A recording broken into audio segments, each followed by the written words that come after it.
When Narendra Modi addressed an audience of close to about 20,000, he did make sure that his message stayed long after his speech. As a completely enthralled audience of Indian Americans heard the Prime Minister speak, issues like sanitation, like cleanliness and development for all formed the crux of his speech. और छोटे छोटे लोगों के लिए काम करने में मेरा मन लगता है, लेकिन छोटा हूं इसलिए छोटे छोटे लोगों के लिए बड़े बड़े काम करने का इरादा रहा। That message formed the crux of Prime Minister Modi's address at the Madison Square Garden.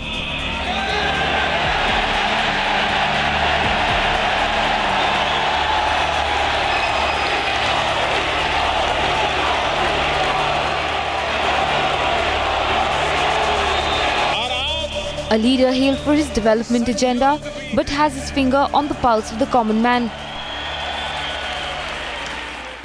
ये काम ये कोई प्रधानमंत्री को करने वाले काम है? भाइयों, मैं नहीं जानता हूं करने वाले है या नहीं है, लेकिन मैंने तय किया है मैं टॉयलेट बनाने का काम करूंगा।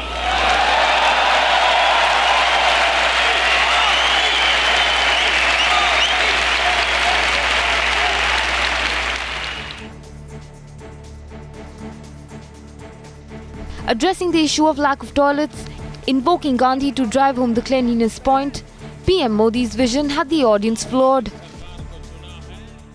जब महात्मा गांधी के 150 हो, तब पूरा भारत ये संकल्प करे, हम महात्मा गांधी को जो सबसे प्रिय जो चीजें थी, एक उनको प्रिय था हिंदुस्तान की आजादी,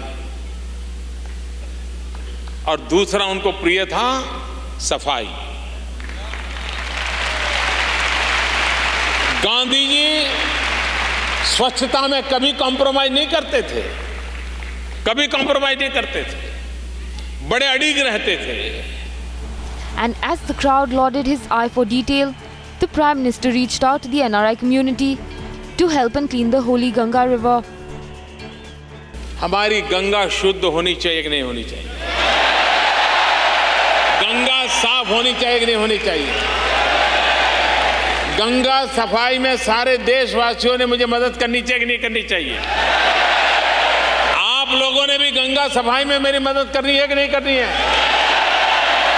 पक्का करोगे?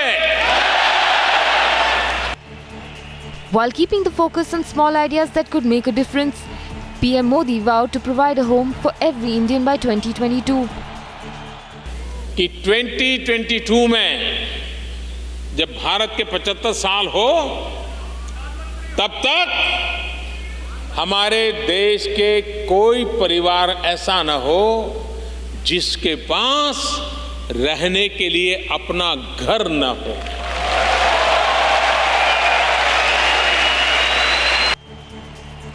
From good governance to development and trade to the day-to-day issues that concern the common man, this 70-minute address was a blueprint for the India of the future, an India that is willing to confront its problems and find a position for itself on the world stage. Bureau Report, Times Now.